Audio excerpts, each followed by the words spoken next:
Good morning students. જ્ઞાન મંત્રી વિદ્યાપીઠ તરફથી ધરા અંધારિયા તમારું ઓનલાઈન એજ્યુકેશનમાં સ્વાગત કરે છે. વિદ્યાર્થી મિત્રો, આપણો વિષય છે સામાજિક વિજ્ઞાન અને આપણે ક્વિક રિવિઝન લેક્ચર હમણાં જોઈ રહ્યા છે. તમે લોકો જોઈ રહ્યા છો, હું લઈ રહી છું. તો વિદ્યાર્થી મિત્રો, છેલ્લો જે લેક્ચર હતો તેમાં તમે પાઠ 9 આપણી અર્થવ્યવસ્થા વિશે ક્વિક રિવિઝન કરી રહ્યા છો. તો જે બાકી રહેલા મુદ્દા છે તેનું આજે આપણે ક્વિક રિવિઝન કરી અને એ મુદ્દાને ઝડપથી યાદ કરી લેશું અને પરીક્ષાલક્ષી એ તૈયારીમાં તમને મદદ મળશે. અને તમારા કોઈ ડાઉટ જો અગાઉના લેક્ચરમાં જ્યારે રેગ્યુલર લેક્ચર તમે ભણ્યા છો ત્યારે જો રહી ગયા હોય તો એ સોલ્વ થઈ જશે એવી આશા સાથે આપણે આ લેક્ચર શરૂ કરીએ છીએ. તો વિદ્યાર્થી મિત્રો, છેલ્લે આપણે વાત કરી ત્યારે આપણે આર્થિક પ્રવૃત્તિઓને મુખ્ય 3 ક્ષેત્રોમાં વિભાજિત કરી હતી. તેમાં આપણે એક રિવિઝન કર્યું હતું: પ્રાથમિક ક્ષેત્ર, દ્વિતીય ક્ષેત્ર અથવા તો જેને મેન્યુફેક્ચરિંગ ક્ષેત્ર કે ઔદ્યોગિક ક્ષેત્ર કહે છે એ, અને ત્રીજું જે હતું એ સેવાના ક્ષેત્ર વિશે અભ્યાસ કર્યો. ત્યાર પછી આપણે મુખ્ય મુદ્દો માલિકીના આધારે આર્થિક પ્રવૃત્તિઓનું મુખ્યત્વે 4 વિભાગોમાં વિભાજન આપણે ભણી ચૂક્યા છે, જેમાં આપણે જાહેર ક્ષેત્ર, ખાનગી ક્ષેત્ર, સંયુક્ત ક્ષેત્ર અને એ સહકારી ક્ષેત્ર વિશે 4 ક્ષેત્રો વિશે વિગતે અભ્યાસ કર્યો હતો. તો આજનો આપણો ટોપિક છે આર્થિક પ્રવૃત્તિઓને સંગઠિત અને અસંગઠિત ક્ષેત્રમાં સમજવાની છે. તો વિદ્યાર્થી મિત્રો, આપણને આમાં આપણી ટેક્સ્ટ બુકમાં આપણા મુદ્દામાં એક ઉદાહરણ આપ્યું છે. તેના દ્વારા તમે આ સંગઠિત અને અસંગઠિત આર્થિક પ્રવૃત્તિઓને વધુ સારી રીતે સમજી શકશો. તો ઝડપથી આપણે એ બધા મુદ્દા જોઈ જઈએ. એક બાબત પહેલા ક્લિયર કરવાની કે સંગઠિત ક્ષેત્ર એટલે જે તે નોકરી સંબંધિત નીતિ નિયમો હોય છે, નોકરીની ચોક્કસ એ લાયકાત પ્રમાણેની એની આવક મળતી હોય છે, નિમણૂક પત્ર હોય, ઝડપથી કોઈ કાઢી ન શકે, અને અસંગઠિત ક્ષેત્રમાં એ જે તે કાર્ય કરવા બદલ ખાસ કોઈ આવક મળતી ન હોય, માત્ર રોજે રોજની મજૂરી મળતી હોય, કોઈ જોબની સિક્યોરિટી હોતી નથી, ગમે ત્યારે માલિક એને કાઢી શકે.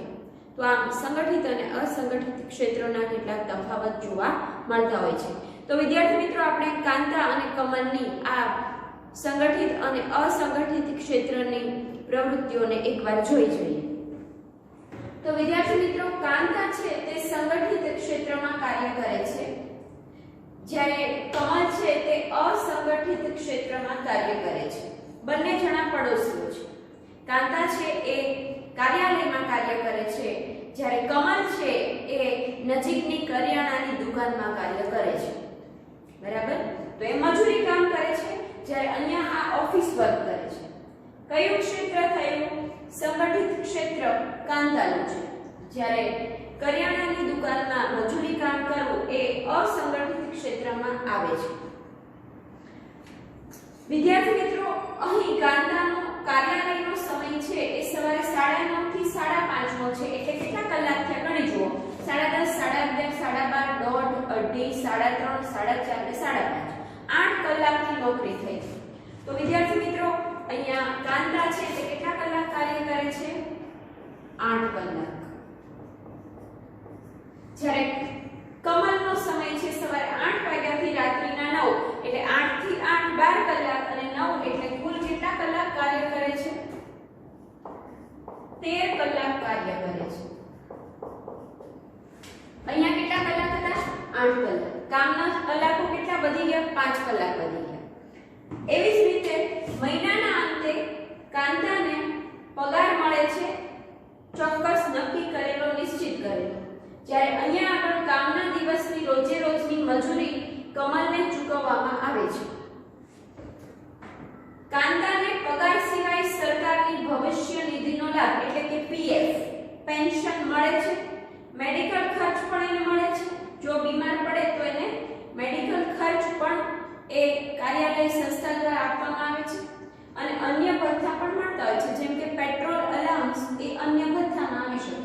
મેડિકલ અલાઉન્સ અન્ય ભથ્થામાં છે અને પીએફ નો લાભ પણ મળે છે, પેન્શન યોજના. જ્યારે અહીંયા આગળ મજૂરી કામ સિવાય એને જે મજૂરીનું વળતર મળે છે એ સિવાય અન્ય કોઈ ભથ્થું મળતું નથી, બીમાર પડે છે, રજા પાડે છે તો એનો એ દિવસનો પગાર પણ એને મળતો નથી, એટલે કે મજૂરી એનું વળતર પણ મળતું નથી.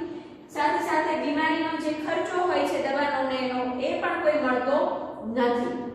એટલે અહીંયા આગળ મજૂરી સિવાય કોઈ ભથ્થું મળતું નથી. રવિવારની રજા હોય છે કાંતાને અને તે દિવસનો પગાર એને મળે છે. કમલને કોઈ રવિવારની રજા કે અન્ય રજાઓ હોતી નથી અને જે દિવસે મજૂરી કામ માટે જતો નથી તે દિવસે તેને પગાર પણ મળતો નથી. નોકરી માટે નિમણૂક પત્ર કાંતાને મળ્યો હોય છે. નોકરી મળે ત્યારે કમલને કોઈ નિમણૂક પત્ર મળતો નથી. નિમણૂક પત્રમાં નોકરી સંબંધિત નિયમો અને શરતો ને આધીન એને કાર્ય કરવાનું હોય છે, એટલે કોઈ સરળતાથી એને કોઈ વાંક વગર કાઢી શકે નહીં. એની નોકરી છે નિશ્ચિત હોય છે, એને સમય એની જે ઉંમરની જે મર્યાદા હોય ત્યાં સુધી એ કાર્ય કરી શકે છે. જ્યારે અહીંયા આગળ માલિક ગમે ત્યારે ઈચ્છે ત્યારે નોકરીમાંથી તેને કાઢી પણ શકે છે. સરકારે વિદ્યાર્થી મિત્રો હાલમાં આ અસંગઠિત ક્ષેત્ર માટે કેટલાક નીતિ નિયમો કાયદા બનાવ્યા છે, પરંતુ એ કાયદાઓ પ્રમાણે માલિક કોઈ મજૂર સાથે કે કામ કરતા જે કાર્યકર છે તેની સાથે એ નિયમોને આધીન કાર્ય લેતા હોતા નથી અને પોતાની માલિકીપણું ધરાવતા હોય છે અને એ જ પ્રમાણે એ વ્યવહાર કરતા હોય છે. તો વિદ્યાર્થી મિત્રો આ સંગઠિત ક્ષેત્ર અને આ અસંગઠિત ક્ષેત્રો વચ્ચેના તફાવત છે. સંગઠિત ક્ષેત્ર છે એ સુરક્ષિત છે, ચોક્કસ એ નક્કી કરેલી આવક એને મળતી રહે છે, અન્ય લાભો પણ મળે છે, કામના કલાકો પણ ઓછા છે. જ્યારે અસંગઠિત ક્ષેત્રમાં નોકરીની કોઈ બાહેધરી હોતી નથી, કોઈ આપતું નથી કે કોઈ એને કાઢી પણ ગમે ત્યારે શકે છે, કામના કલાકો પણ વધારે છે, જે દિવસે કામ કરે એ જ દિવસનો પગાર મળે છે, રજાનો કોઈ લાભ મળતો નથી, કોઈ ભથ્થા મળતા નથી અને માલિકો દ્વારા ઘણી વખત આવી રીતે અસંગઠિત ક્ષેત્રોમાં જે મજૂરી કામ કરતા હોય છે, જે કામદારો હોય છે તેમનું શોષણ પણ થતું જોવા મળે છે. તો આ વિદ્યાર્થી મિત્રો આ સંગઠિત અને અસંગઠિત ક્ષેત્રો વચ્ચેનો તફાવત થયો. આઈ હોપ કે બધાને સારી રીતે સમજાઈ ગયું હશે. હવે પછીની વાત કરવાની છે આપણે જે છે આર્થિક ઉદારીકરણ. તો મુખ્ય મુદ્દો આપણો આર્થિક પ્રવૃત્તિઓનું સંગઠિત અને અસંગઠિત ક્ષેત્રોમાં વિભાજન છે તે પૂરું થયું છે. હવે આપણે આર્થિક ઉદારીકરણ વિશે સમજવાના છે.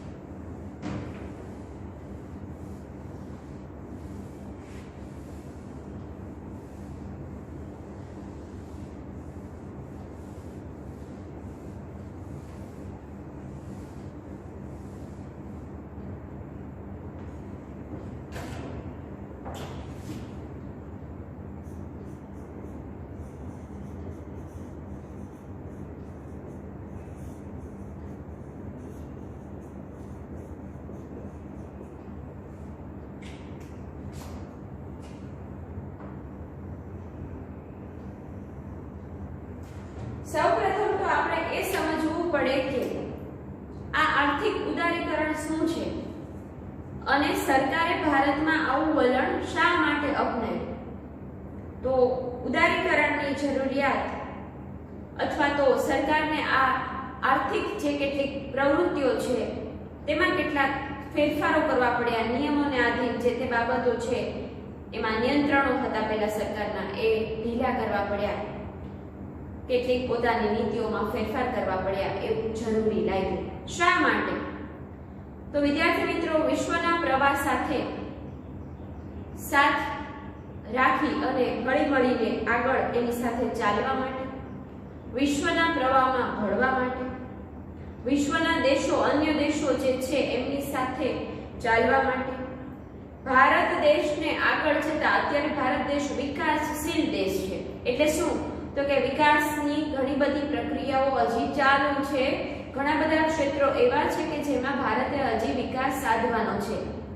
તો વિદ્યાર્થી મિત્રો, એ ભારત દેશ જે વિકાસશીલ દેશ છે તેને વિકસિત રાષ્ટ્ર તરીકે આગળ લાવવા માટે, ડેવલપ કરવા માટે સરકારે પોતાની આર્થિક નીતિઓમાં ફેરફાર કર્યા છે અને એ અનુસાર ઈસવીસન 1991 માં સરકારે આ ઉદાર નીતિ અપનાવી.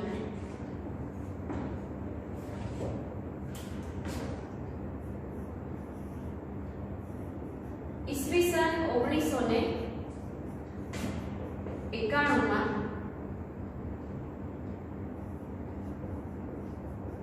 સરકારે ઉદાર નીતિ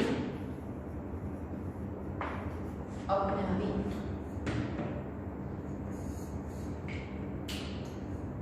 આ ઉદારીકરણની નીતિ એટલે શું? ઉદારીકરણની નીતિ અપનાવી એટલે શું? તો આ નીતિ એટલે ઉદ્યોગ, વેપાર, ધંધાને લગતા કેટલાક નિયંત્રણો દૂર કરી. આર્થિક ઉદારીકરણની નીતિ એટલે શું?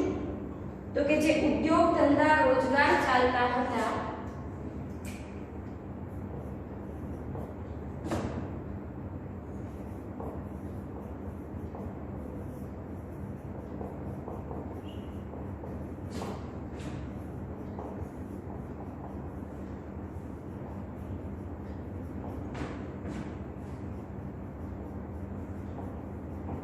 તેના પરના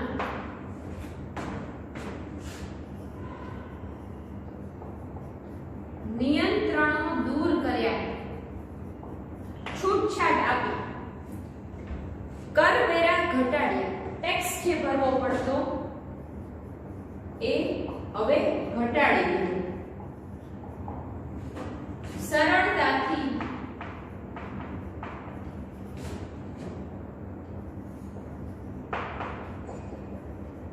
ઉદ્યોગ ધંધા સ્થાપવાની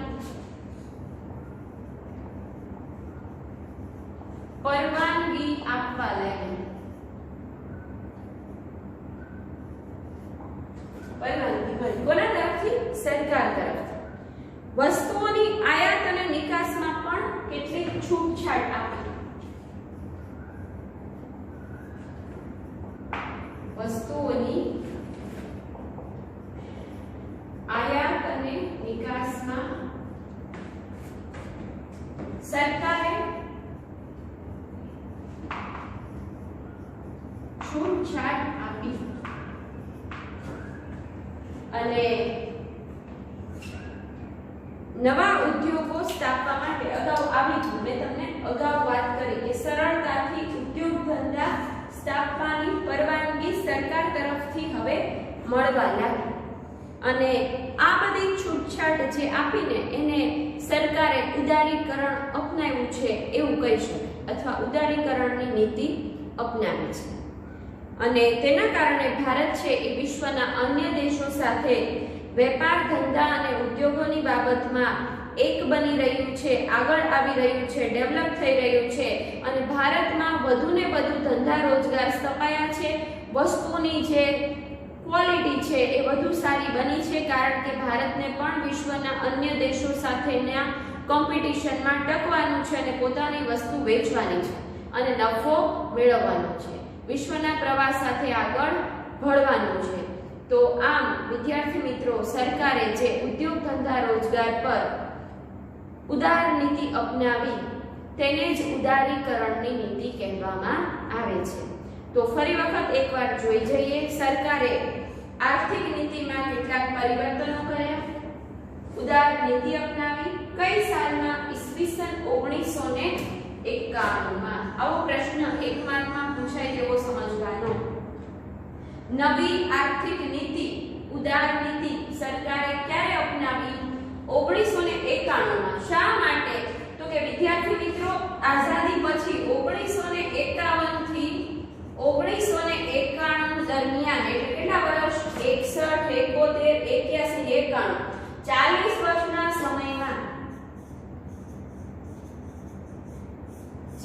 વર્ષના સમયમાં સરકારને દેશને જો આગળ લાવવો હોય, વિશ્વ સાથે, વિશ્વના પ્રવાહ સાથે ચાલવું હોય તો કેટલીક છૂટછાટ એ જે તે ઉદ્યોગ ધંધા સ્થાપવા માટે રોજગાર સ્થપાય એ માટે આપવી જરૂરી હતી અને એ માટે થઈને દેશના ઉદ્યોગ ધંધા રોજગાર ચાલતા હતા તેના પર સરકારે કેટલાક નિયંત્રણો પહેલાના સમયમાં મૂક્યા હતા.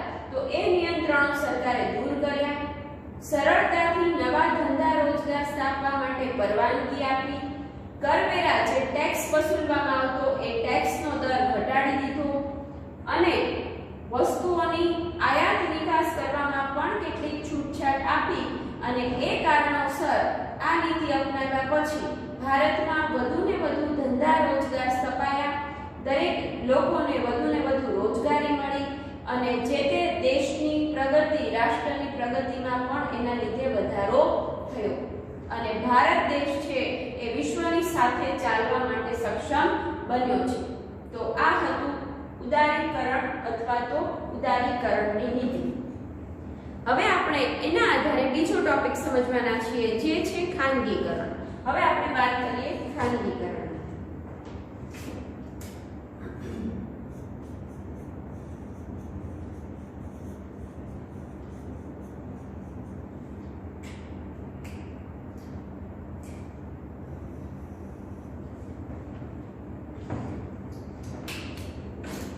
અગાઉ વાત કરીએ મુજબ આઝાદી પછી 1947 થી ન ગણીએ પણ આપણે 1951 થી ગણતરી કરીએ તોય અગાઉ કીધું એ મુજબ 51 થી 91 સુધીમાં 40 વર્ષમાં સરકારે ઘણા બધા જાહેર સાહસો શરૂ કર્યા હતા. એટલે શું તો કે સરકારની માલિકી હોય એવા ઉદ્યોગ ધંધા સ્થાપ્યા હતા, એવા કાર્યો શરૂ કર્યા હતા. પરંતુ એ સરકારની માલિકીના કે જાહેર ક્ષેત્રના ઉદ્યોગો છે એ સમયાંતરે એટલે સમય જતા એમાં ખોટ જવા લાગી, નફો ઓછો ને નુકસાન વધુ થવા લાગ્યું અને કેટલાક ઉદ્યોગો તો બીમાર પડી ગયા, એટલે કે બરાબર ચાલી જ શક્યા નહીં અને સરકારના અર્થતંત્ર ઉપર એની ખૂબ જ માઠી અસર થઈ.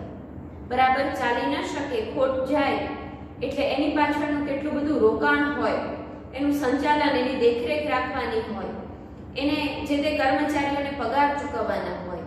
આવા સમયે કામદારો છે એ સંગઠિત તો થતા પણ ઉદ્યોગોમાં એ જાહેર સાહસના ક્ષેત્રોમાં ખાસ કાંઈ નફો કરાવી શક્યા નહીં.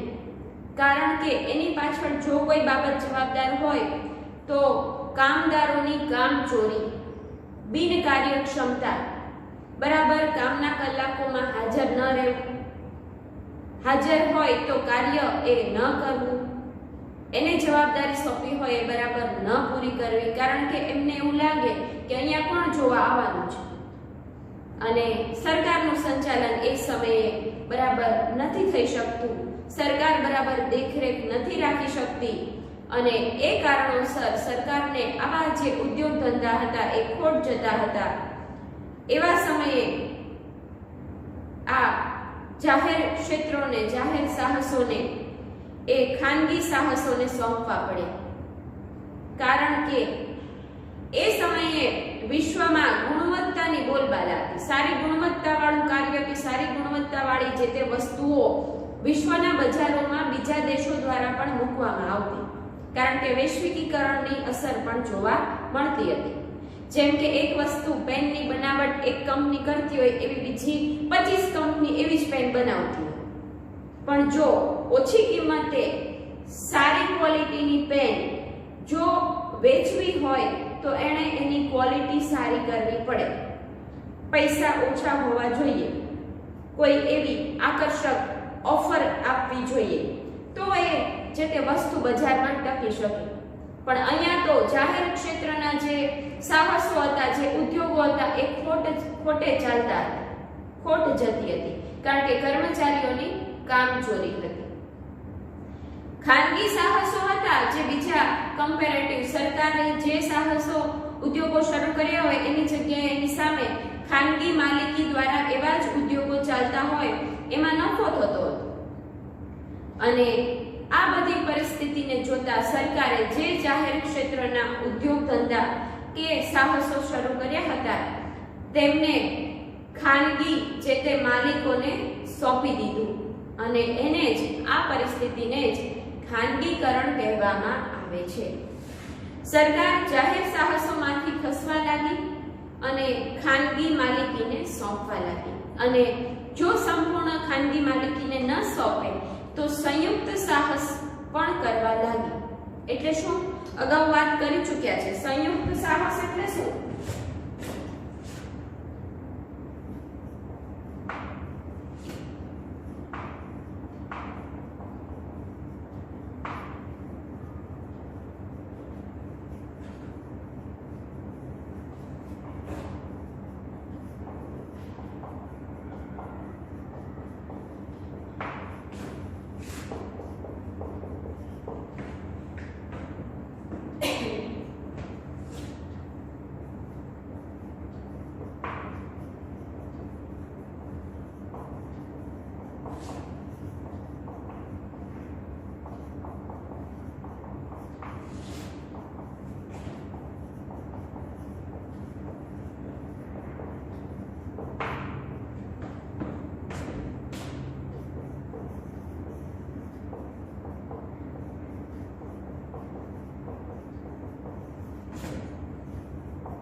કોમ્પિટિશન કે ગુજરાતીમાં જેને સ્પર્ધા કહીએ એ વધી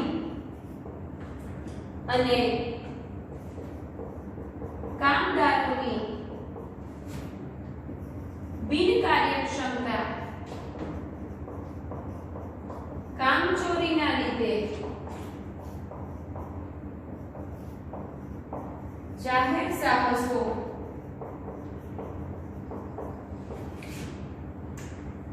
સાહસોમાં ખોટ જવા લાગી. તેથી સરકારે પોતાની હસ્તકના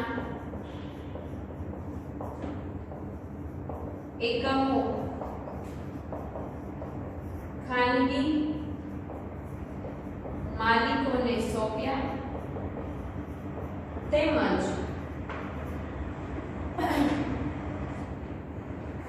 સંયુક્ત સાહસ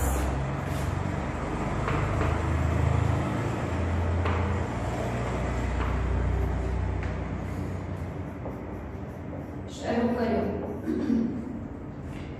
સંયુક્ત સાહસ એટલે શું? એ આપણે લાસ્ટ લેક્ચરમાં ક્વિક રિવિઝનમાં પણ ભણ્યા ને એની પહેલા પણ વિગતે ભણ્યા હતા કે સંયુક્ત સાહસ એટલે સરકાર વત્તા ખાનગી એ બંને ભેગા મળીને ચાલતો એકમ હોય, ઉદ્યોગ હોય કે ક્ષેત્ર હોય તો એ સંયુક્ત સાહસનું ક્ષેત્ર કે ઉદ્યોગ કહેવાય. એટલે સંયુક્ત સાહસ એ ખાનગીકરણનો જ એક ભાગ ગણાય છે. પ્રશ્ન એવો પૂછાય છે એટલે ખાસ ધ્યાન આપજો. સંયુક્ત સાહસ એ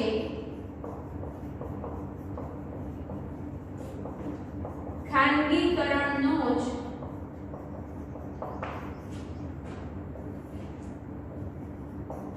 એક ભાગ ગણાય છે. બરાબર? ખાલી જગ્યામાં પૂછાતું હોય છે, એમસીક્યુ માં પૂછાતું હોય છે કે સંયુક્ત સાહસ છે એ ખાલી જગ્યાનો જ એક ભાગ ગણાય છે તો ખાનગીકરણનો જ એક ભાગ ગણાય છે. એમસીક્યુ માં પૂછાય, ખાલી જગ્યામાં પૂછાય, એક બે માર્કમાં પૂછાય તો આવી રીતે પૂછાતું હોય છે. તો વિદ્યાર્થી મિત્રો, આમ સરકારને પોતાના હસ્તક ચાલતા ઉદ્યોગો છે એ બરાબર ન ચાલી શક્યા, ખોટ જવા લાગી અને કર્મચારીઓની એની પાછળની કામચોરી, બિનકાર્યક્ષમતા, તેના લીધે આવું થવા લાગ્યું. સરકાર બરાબર સંચાલન વહીવટ ન કરી શકી અને ખોટ જવા લાગી. કેટલાક ઉદ્યોગો તો બરાબર ચાલી જ ન શક્યા એટલે કે બીમાર પડી ગયા.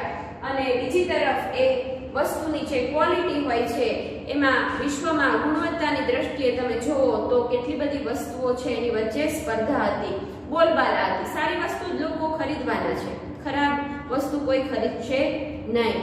અને ખાનગી સાહસો એ સમયે આગળ હતા, નફો કરતા હતા, એવા સમયે સરકારે આ સંયુક્ત રીતે ચાલતા ઉદ્યોગો શરૂ કર્યા અને ખાનગીકરણ તરફ આગળ વધ્યા.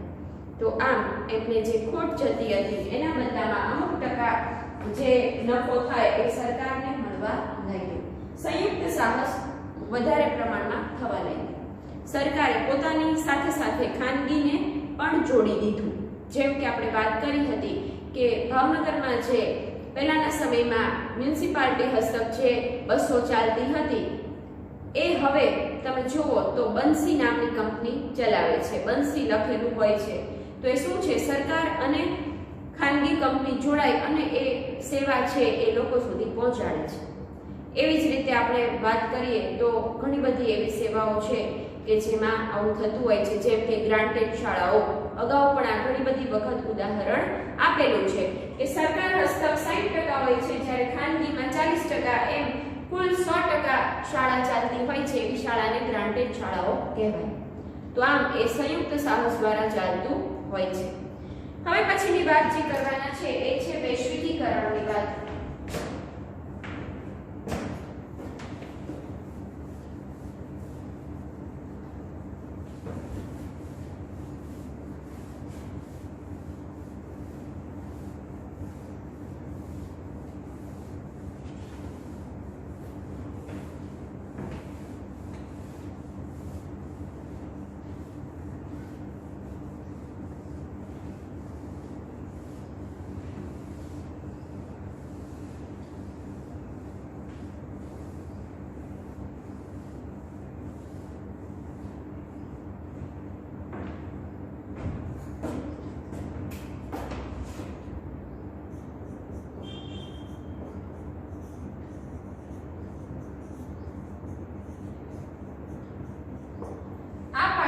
છેલ્લો મુદ્દો છે. સૌપ્રથમ આપણે વૈશ્વિકીકરણ એટલે શું એ સમજીએ. તો વૈશ્વિકીકરણ એટલે સમગ્ર વિશ્વનું એક બનવું.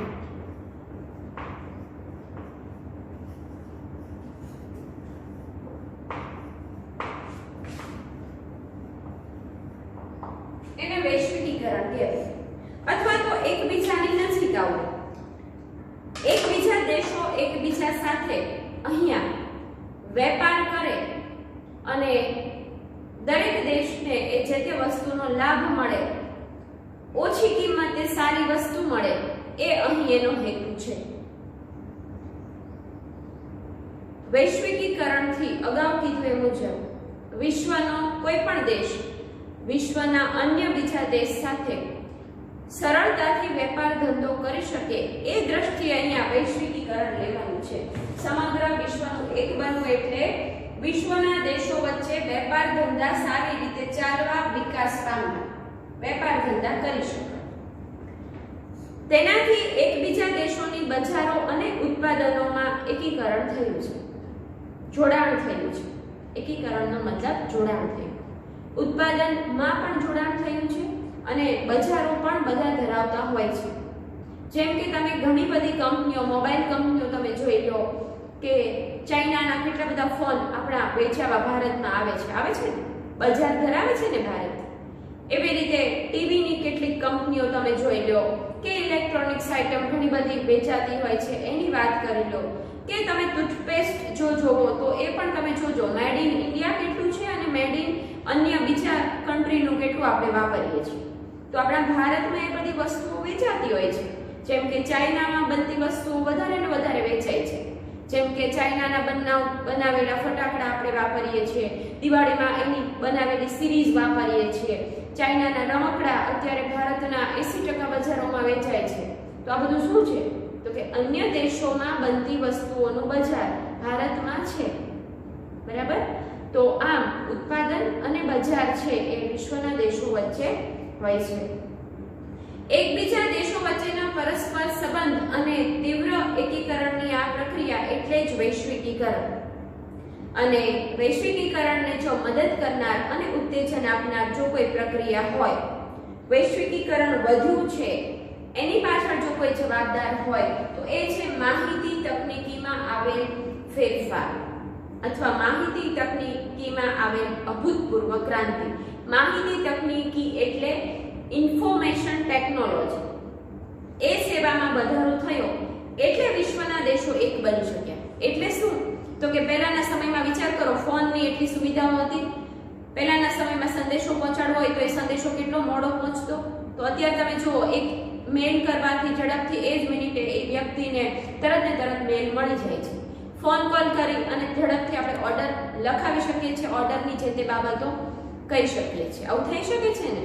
તો સરળતાથી આ ઇન્ફોર્મેશન ટેકનોલોજીમાં વધારો થયો, તેથી વૈશ્વિકીકરણની પ્રક્રિયાને વેગ મળ્યો છે. તો આપણે એ બાબત નોંધી લઈશું. વૈશ્વિકીકરણને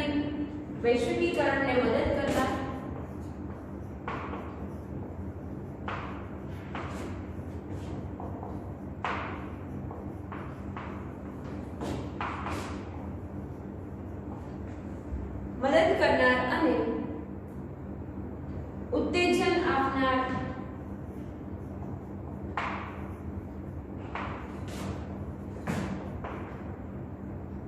જો કોઈ પ્રક્રિયા હોય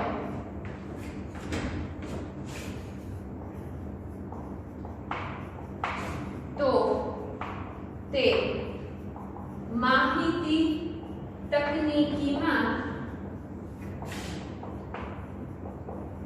આવેલ ક્રાંતિ છે. એટલે શું? માહિતી તકનીકી એટલે ફરી એક વખત અહીંયા આગળ લખી લઉં છું.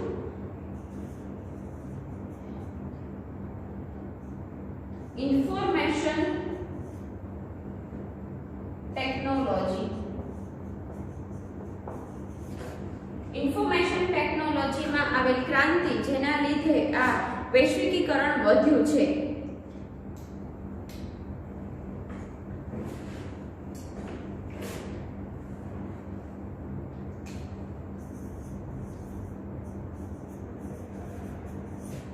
ઇન્ફોર્મેશન ટેકનોલોજીમાં વધારો થયો, જેથી વિશ્વ એક બન્યું છે અને વિશ્વના દેશો સાથે વેપાર વધુ સારી રીતે વિકસાવી શકાય.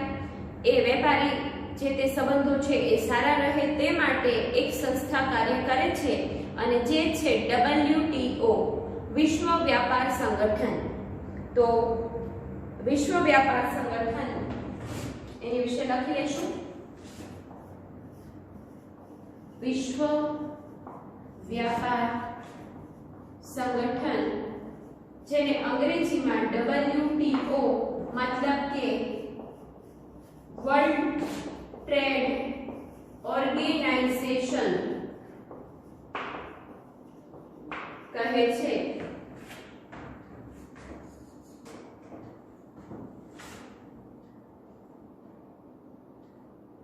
સ્થાપના તેની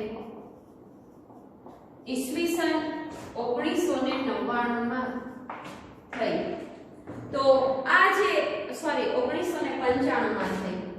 આ જે સંસ્થા કાર્ય કરે છે તે વિશ્વના દેશો વચ્ચે સારા વેપારી સંબંધો સ્થપાય તે માટે કાર્ય કરતી સંસ્થા છે.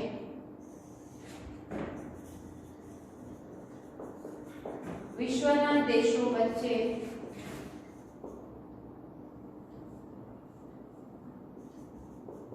સારો વેપાર ચાલે અને વ્યાપારિક સંબંધો વિકસે તે માટે કાર્ય કરે છે. WTO world trade organisation.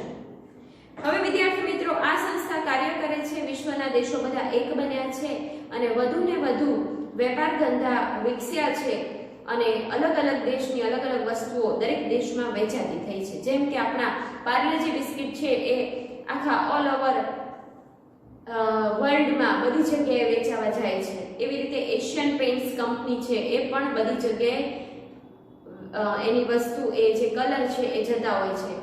એવી રીતે બીજા દેશની પણ ઘણી બધી વસ્તુઓ આપણા દેશમાં વેચાતી હોય છે. તમે તમારા ઉઠો ત્યારથી લઈને સુવો ત્યાં સુધીમાં જેટલી પણ વસ્તુઓ વાપરો છો ને એ વસ્તુની પાછળ જો બધી ડિટેલ આપ્યો, એમાં મેડ ઇન ઇન્ડિયા કેટલું છે અને મેડ ઇન અન્ય કન્ટ્રી કેટલું છે, તો તમને ખ્યાલ આવશે કે આપણે ઇન્ડિયાની તો બહુ ઓછી વસ્તુ વાપરીએ છીએ, બીજા દેશોની પણ વસ્તુઓ વાપરીએ છીએ. અને આ બાબત શું દર્શાવે છે? તો કે વિશ્વના બધા જ દેશો એકબીજા સાથે વેપાર કરે છે, વિશ્વ એક બન્યું છે અને વ્યાપારી સંબંધો વિકસ્યા છે, તો તેના લીધે દેશને આગળ લાવી શકાય છે. હવે મુખ્ય બાબત આવે છે વૈશ્વિકીકરણ સમજ્યા.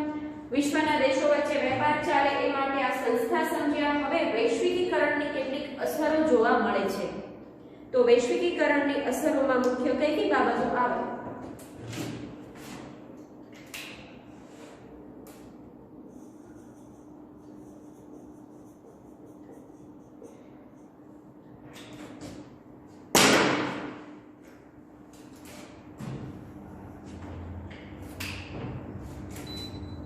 તો વિદ્યાર્થી મિત્રો, વૈશ્વિકીકરણની અસરના લીધે, માહિતી ટેકનોલોજીના લીધે સેવાના ક્ષેત્રમાં રોજગારીની નવી તકો ઊભી થાય.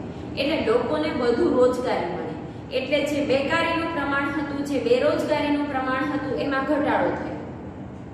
ઇન્ફોર્મેશન ટેકનોલોજીના કારણે રોજગારીની નવી તકોનું સર્જન થયું. વધુને વધુ લોકોને કામમાં જોડી શકાયા. એના બદલામાં લોકોને આવક મળી. આવક મળવાથી બેકારી, બેરોજગારીનું પ્રમાણ ઘટ્યું. એના લીધે અન્ય સમસ્યા જેવી કે ગરીબી છે એનું પ્રમાણ પણ ઘટ્યું. એના લીધે લોકોનું જીવન ધોરણ છે એ ઊંચું આવ્યું. તો આ બધી જ સમસ્યાઓ જે હતી એ ધીરે ધીરે ઓછી થવા લાગી. તો પહેલી અસર, ખૂબ જ સારી અસર, કે માહિતી ટેકનોલોજીના કારણે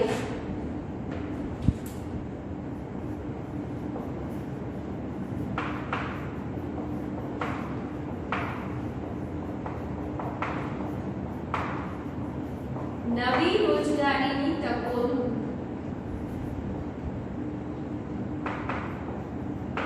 સર્જન થયું. તો આ બહુ સારી બાબત કહેવાય કે કામ દરેકને મળવા લાગ્યું. બેકારીનું પ્રમાણ, બેરોજગારી, જે કામ વગરના હતા એને કામ મળી ગયું ઇન્ફોર્મેશન ટેકનોલોજીના કારણે.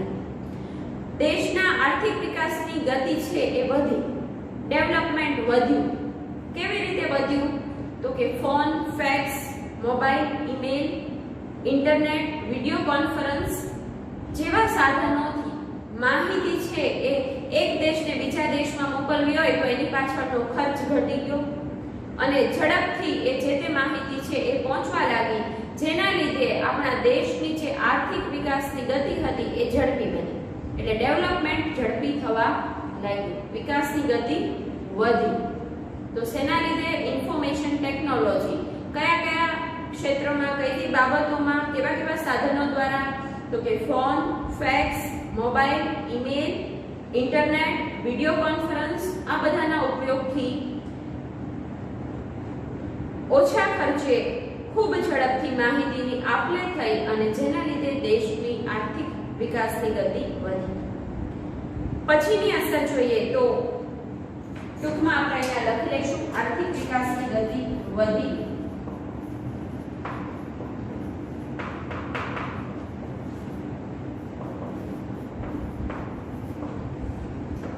અને પછીની વાત કરીએ તો બહુરાષ્ટ્રીય કંપનીઓ એટલે શું? તો કે બહુરાષ્ટ્રીય કંપનીઓ એટલે એક કરતા ઘણા બધા બીજા દેશોમાં પણ, બહુ એટલે ઘણા દેશોમાં એ કંપની છે એ પોતાની વસ્તુ છે એનું ઉત્પાદન કરતી હોય, વેચાણ કરતી હોય, બજાર ધરાવતી હોય અને એમાંથી એને નફો કે ખોટ થતો હોય. બહુરાષ્ટ્રીય કંપનીઓ યજમાન દેશોની કંપનીઓ સાથે સંયુક્ત સાહસ કરવા લાગી. એટલે જે દેશમાં જે તે ઉદ્યોગ ધંધાનો જે પ્લાન્ટ હોય છે એ નખાય છે, એ વસ્તુ ત્યાં ઉત્પાદન થાય છે અને ત્યાં પાછી વેચાય છે. એ જ દેશમાં વેચાય એવું નહીં, એ દેશમાં ઉત્પાદન થાય, ત્યાં આગળ પ્લાન્ટ નાખ્યો હોય તો એમાંથી બનતી વસ્તુ પાછી બીજા દેશોમાં પણ મોકલવામાં આવે, એટલે નિકાસ પણ થાય. એટલે યજમાન દેશને ફાયદો થવા લાગ્યો, સંયુક્ત સાહસ થયું. જેમ કે ભારતમાં કોઈ કંપની હોય એનું ઉત્પાદન થવા લાગે, જેમ કે ફોર્ડ કંપની છે જે મોટરની, એ ભારત દેશમાં સ્થપાઈ હોય, ઉત્પાદન એના કેટલાક જે પાર્ટ્સ છે, જે તે મોટરના યંત્રો છે એ બનતા હોય ભારતમાં, તો એ શું થયું? તો કે બહુરાષ્ટ્રીય કંપની છે, એક કરતા ઘણા બધા દેશોમાં ફોર્ડ કંપનીની મોટર વેચાય છે, તો ભારત દેશમાં એ ઉત્પાદન થાય એના માટેનો એકમ સ્થપાયો. એટલે ભારત દેશના કેટલાક લોકોને કામ પણ મળ્યું. જો બીજી કંપની આપણા દેશમાં પ્લાન્ટ સ્થાપે છે તો બીજા દેશોની કંપનીઓને ચલાવવા માટે આપણા ભારતના લોકોને કામ મળ્યું, એટલે બેરોજગારીનું પ્રમાણ ઘટ્યું. ભારત માટે જ કારનું નિર્માણ કરે એવું નહીં, પણ અન્ય દેશો માટે પણ એ ઉત્પાદન કરે છે, જેનો લાભ આપણને ભારતને મળ્યો. એ જ રીતે ભારતની મોટી મોટી કંપનીઓ વિશ્વના બજારોમાં પોતાનું સ્થાન ધરાવે છે. જેમ કે ઘણી બધી વસ્તુઓ ભારતમાંથી એ બીજા દેશોમાં વેચાતી હોય છે, જેમ કે Tata motors, Infosys, Asian paints, અગાઉ વાત કરી ચૂક્યા.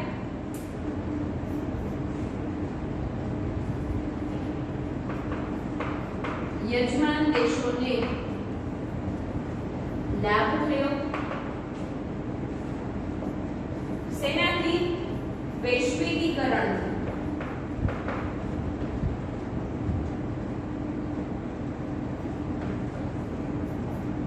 ભારતની Tata motors, Infosys, Asian paints,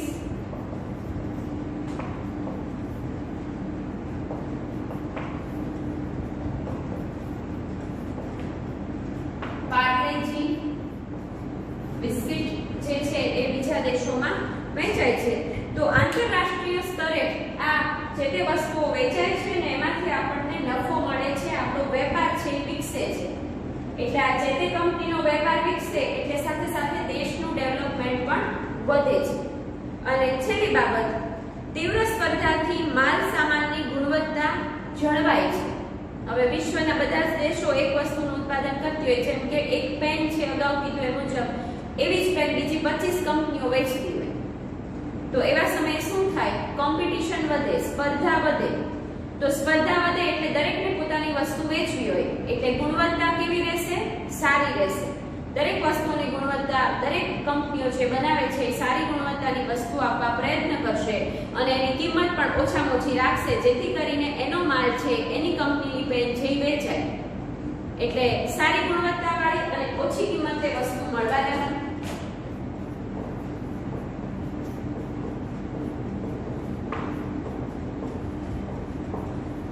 સારી ગુણવત્તા અને ઓછી કિંમતે વસ્તુઓ મળવા લાગી તો એ લાભ થયો ને. કારણ કે જો કોમ્પિટિશનમાં સ્પર્ધામાં ટકવું હોય તો ગુણવત્તા એની ક્વોલિટી સારી હોવી જોઈએ, તો વસ્તુ બીજી વાર કોઈ એ લેશે. અને ઓછી કિંમતે મળતી હોય કેટલીક સ્કીમો રાખવામાં આવે, જેમ કે બે તમે લ્યો તો બાય 2 1 ફ્રી એવું રાખવામાં આવે છે. તમે બે વસ્તુ લ્યો તો ત્રીજી તમને ફ્રી મળે. તો આવી રીતે ગ્રાહકોને લાભ થયો. ભારતના બજારમાં ચીન પોતાના રમકડા વેચવા મૂકે છે અને ઓછી કિંમતે નવી નવી ડિઝાઇનોને કારણે ચીનના રમકડા છે એ ભારતના બનતા રમકડા કરતાં વધુ લોકપ્રિય છે, વધુ વેચાય છે અને એ જ વેચાય છે. 70 થી 80% દુકાનોમાં ભારતીય રમકડાનું સ્થાન ચીનના રમકડાએ લઈ લીધું છે. અને ભારતની બજારોની જે રમકડાની જે ભારતના બનતા રમકડાનું જે બજાર છે એનું જે ઉત્પાદન છે એ મોંઘા છે અને એની તુલનામાં ચીનના રમકડા સસ્તા ભાવે આપવામાં આવે છે. તો વિશ્વ વેપારના કારણે ચીનના રમકડા ભારતના બજારોમાં આવ્યા, કારણ કે વૈશ્વિકીકરણ છે. આપણે આપણી વસ્તુઓ બીજા દેશમાં વેચવા મૂકીએ છીએ, એવી જ રીતે બીજા દેશના લોકો આપણા ભારતમાં જે તે વસ્તુઓ વેચવા માટે મૂકતા હોય છે. અને કોમ્પિટિશન થાય છે, જેમાં ભારતના રમકડા ચીનના રમકડાની સામે સ્પર્ધામાં ટકી શકતા નથી, બહુ વેચાતા નથી. ચીનના રમકડાના કારણે ભારતીય રમકડાના વેપારીઓ જે ઉદ્યોગપતિઓ છે તેમને નુકસાન થવા લાગ્યું છે. આમ ઘણી વખત આ વિશ્વ વ્યાપારને કારણે, વૈશ્વિકીકરણને કારણે કેટલાક નાના પાયે ચાલતા લઘુ ઉદ્યોગો જેને કહેવાય એવા ઉદ્યોગોને નુકસાન પણ જતું હોય છે. અને જો વિદ્યાર્થી મિત્રો ભારતના બનતા રમકડાને જો વેચાવવું હોય, ભારતના બનતા રમકડાઓના વેપારીઓને જો પોતાના રમકડા વેચવા હોય તો ચીનની તુલનામાં ઓછી કિંમતે એ રમકડા બનાવવા જોઈએ. અને જેના માટે શું કરી શકાય? તો રમકડાઓના જે વેપારીઓ છે તેમણે જે પોતાનો રમકડા બનાવવા માટેનો કાચો માલ છે તે સસ્તા ભાવે કેવી રીતે મળે એ સસ્તા ભાવે મેળવવા પ્રયત્ન કરવો જોઈએ. તેમની બનાવટની જે પ્રક્રિયા છે એમાં પણ ઓછા ખર્ચે એ બને અને ઓછી કિંમતે, ચીનની તુલનામાં ઓછી કિંમતે જો એ બજારમાં મૂકે તો એના રમકડા છે એ વેચાય. અને નવી નવી આધુનિક જે તે ડિઝાઇનના ને એવા બનાવવા જોઈએ, ટેકનોલોજીનો ઉપયોગ થયેલો હોય એવા બનાવવા જોઈએ. કેટલીક સ્કીમો આકર્ષક જે ગ્રાહકોને આકર્ષે તેવી સ્કીમો જો બજારમાં મૂકવામાં આવે તો ભારતીય રમકડાઓ છે એ ચીનના રમકડા કરતા પોતાના રમકડા સારી રીતે વેચી શકે અને નફો મેળવી શકે. તો વિદ્યાર્થી મિત્રો, ક્યારેક આ વૈશ્વિકીકરણની અસર જોવા મળે છે, જેના લીધે ભારતના અથવા તો અન્ય દેશોના જે નાના પાયે ચાલતા ઉદ્યોગો હોય છે, લઘુ ઉદ્યોગોને ક્યારેક નુકસાન પણ જતું હોય છે. તો વિદ્યાર્થી મિત્રો, અહીંયા સુધી આપણો આ ટોપિક પૂરો થયો છે. પાઠ 9મો પણ પૂરો થઈ ગયો છે. ક્વિક રિવિઝન લેક્ચરમાં આપણે ચોથો પાઠ લીધો છે, 8મો પાઠ લીધો છે, 9મો પાઠ, 12મો જે પાઠ અધૂરો હતો એ પૂરો કરાવ્યો છે અને 14મો પાઠ પણ એશિયા અને આફ્રિકા ખંડ વિશે ક્વિક રિવિઝનમાં આપણે ભણ્યા છે. તો વિદ્યાર્થી મિત્રો, આ જે ચોથો, 8મો, 9મો, 12 અને 14મો 5 પાઠ છે એ પાંચેય પાઠની ક્વિક રિવિઝન જે લેક્ચર છે એની પછીની એક ટેસ્ટ ગોઠવવામાં આવી છે, જે 13 તારીખે તમારે પેપર આપવાનું છે અને ત્યાર પછી આપણી પાછી ફાઇનલ એક્ઝામ પણ આવતી હોય છે આ જ મહિનામાં. તો વિદ્યાર્થી મિત્રો, બધા જ તમે આ ક્વિક રિવિઝન તમને ફાયદાકારક થયા હશે, રેગ્યુલર બધા વાંચવા માંડ્યા હશો. ન વાંચતા હો તો આજથી જ તમે શરૂ કરી દો વાંચવાનું અને ઝડપથી તમારું રિવિઝન થઈ જાય, રીડિંગ થઈ જાય. મોટા પ્રશ્નો છે એને મુદ્દા પાડીને પાકા કરીને લખવાની ટેવ પાડો કે જેથી કરીને એ કોઈ બાબત છે ભૂલાઈ ન જાય, પ્રેક્ટિસ થાય. તમને વાંચતા વખતે ઘણી વખત એવું લાગતું હોય કે વંચાયતું છે, પરંતુ લખવા જાઓ ત્યારે ઘણી બાબતો ભૂલાઈ જતી હોય છે. તો ખાસ સમાજમાં મોટા પ્રશ્નો છે એને લખીને પાકા કરવાની પ્રેક્ટિસ કરવી, જેથી કરીને તમને પરીક્ષામાં સારામાં સારું તમે પરફોર્મન્સ આપી શકો. બધાને બેસ્ટ રીડિંગ, સારી રીતે વાંચજો. બધા ડાઉટ જરૂર લાગે, તમને એવું લાગે ડાઉટ છે અથવા નથી સમજાયું અથવા ભૂલાઈ ગયું છે, તો સમાજ માટે મને ફોન કરવા માટેનો સમય છે સાંજે 7 થી 8 ની વચ્ચે. તમે ડાઉટ સોલ્વ કરી શકો છો. અન્ય ટાઈમમાં હું બીજા કામમાં જોડાયેલી હોઉં છું, જેથી કરીને તમારો જવાબ કદાચ ન પણ આપી શકું. તો તમને બધાને રિક્વેસ્ટ છે કે સાંજે 7 થી 8 ની વચ્ચે તમારા ડાઉટ માટે ફોન કરજો. હું ચોક્કસ તમને જવાબ આપીશ અને બધાને સારી રીતે રીડિંગ કરો, સારી રીતે પરીક્ષામાં પાસ થાઓ એવી શુભેચ્છા છે. Wish you best of luck. Good bye. Thank you.